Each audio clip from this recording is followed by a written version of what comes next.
The latest Volkswagen Passat was launched in Europe 3 whole years ago. It's been quite a long wait, but now it's finally here.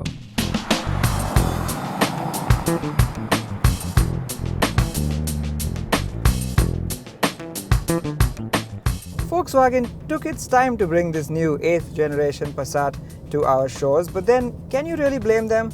You see, it sits in a segment that has been shrinking over the last few years, thanks mainly to the growing popularity of SUVs, which is where most people would rather put their money. The thing is, even if you didn't want an SUV, there are already a lot of capable sedans to choose from. Direct rivals like the Skoda Superb and the Toyota Camry, and smaller cars with more premium badges like the Audi A3 and the Mercedes CLA. So yes, this big VW does have its work cut out for it. But they've launched it at a competitive price and they've loaded it with kit. So what we're here to find out on this drive from Jaipur to Udaipur is, was it worth the wait? Now while it does resemble the last generation Passat, what with its straight lines and business-like nature, it is actually a brand new car. This one is based on Volkswagen's MQB platform, just like the Skoda Superb and the Audi A3. Like the last car, it has a lot of chrome and it also has some really attractive full LED headlamps. But I have to say, on the whole, the look is a little bit too plain and a little bit too understated. It's more of the same at the rear, where the strip of chrome and the small slim LED tail lamps don't do much to liven things up. It's a similar story here on the inside, where everything is all very business-like. Now I don't mind the all black upholstery, but I can see how some people might prefer a lighter shade. And the design too is just so very Volkswagen, what with its horizontal lines and simple shapes. But it is livened up a lot by a few details, like this rather convincing strip of faux wood that runs across the dashboard, loads of brushed aluminium all over the place, really well finished, and these vents that appear to be one continuous slab across the dashboard, punctuated by this clock in the center. Quality, well, really, you cannot fault it for anything. Yes, this steering wheel is pretty much the same steering wheel you get in every Volkswagen ride-up from the Polo, but you really can't complain because it's so well built and so nice to hold. The buttons are just superbly finished, as are the pedals, as is the leather. Speaking of leather, the seats are wrapped on this Highline trim in Napa leather and it's really soft and feels really comfy to sit in. And while on the subject of seats, the front seats are powered and they are heated, which is a bit unusual. I would have expected them to be cooled in a market like India. The driver's seat additionally also gets a massage function along with memory settings. That's quite cool. As with the last time, Volkswagen has done well to pack the Passat with equipment. Apart from the regular stuff you'd expect, you do get some cool features like hands-free parking, a 360-degree camera, hands-free opening and a powered tailgate for the huge 586-liter boot, driving modes with adaptive dampers, powered heated front seats with massage for the driver, 9 airbags, and neat displays that show how economically or aggressively you're driving. But though the touchscreen is very slick, we wish it was larger.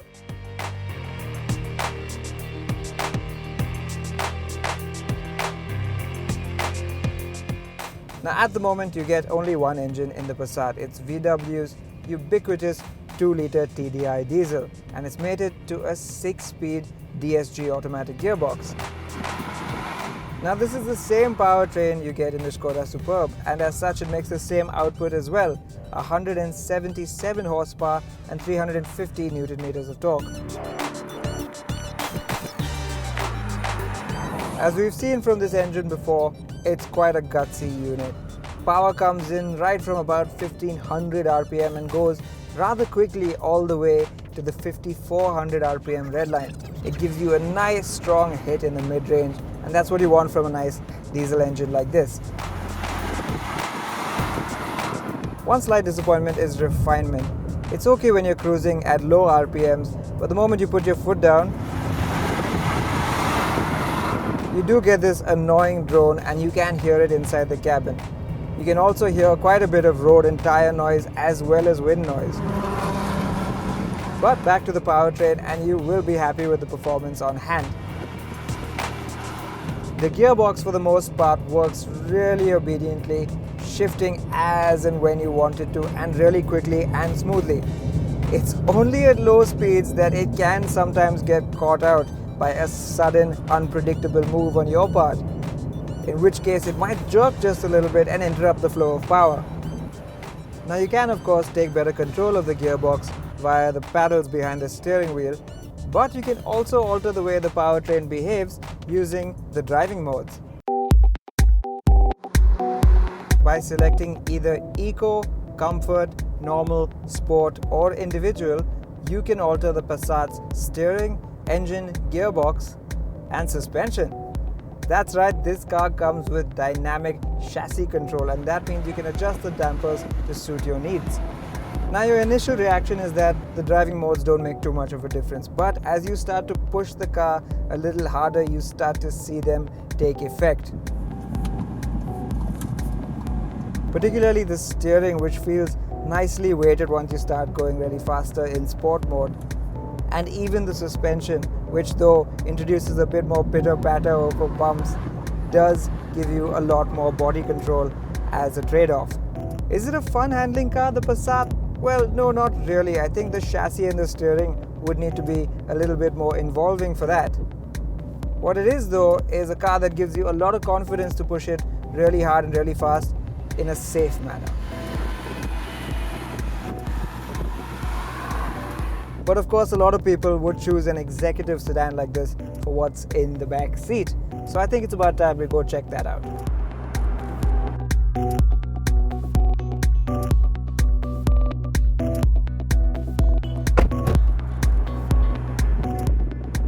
Now as you can see, space in the back seat of the Passat is absolutely excellent, with only something like the Skoda Superb challenging it for space in this price range.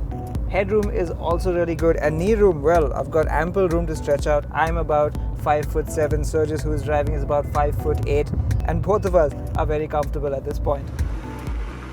And as an added bonus, you can even flip up these sunshades over here, and Sergis, if you press the button just near the gear lever, it activates the sunblind at the back as well. Now while I'm back here, I should probably tell you about the Passat's ride. Here out on the highway, it does feel quite stable, but as you can see, I am being moved around a little bit. And that's because I believe I've left the car in sport mode. Now Sergis, if you don't mind turning it back to comfort mode. And immediately it's settled down. That's the beauty of dynamic chassis control for you. In comfort mode, it still feels a little bit firm, but in a good way, just like a Volkswagen should. And that inspires a lot of confidence when you're going fast. And of course, if a mountain road should appear on your radar, switch it back to sport and you'll have a great time driving up. Which prompted me to take to the wheel again for the home stretch into Udaipur. So here's the thing about the new VW Passat. It ticks all the right boxes. Sure, you'll have to forgive a slightly noisy engine and slightly noisy suspension, but if you can do that, there's nothing it really won't do for you.